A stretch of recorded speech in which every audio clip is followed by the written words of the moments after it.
7% लोकांचं आयुष्य केवळ मित्रांमुळे बर्बाद झालं महाराज. 7% आयुष्य उद्ध्वस्त फक्त मित्रांमुळे. मित्र माळकरी असावा, मित्र पखवाजा असावा, मित्र गायक असावा, मित्र कीर्तनकार असावा, मित्र व्यापारी असावा, किमान मित्र नीतीबाज तरी असावा.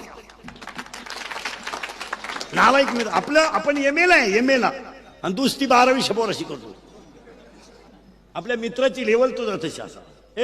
आपला मित्र सुद्धा 80-85% वाला असावा, जो कधीच पास झाला नाही त्याची दुरुस्ती करून काय करतो. एक मित्र मित्रापासून सावध. सांगा मला आपल्याला प्यायला कोण शिकवली? मित्रांनी. प्यायला कोण शिकवली? मित्रांनी. आपल्याला गोवा खायला कोण लावलं? मित्रांनी. आपल्याला वाईट गोष्टी घेऊन गेला कोण? मित्र. आणि आज आपल्या जमिनीला गिराईक आणलं कोणी? मित्रांनीच.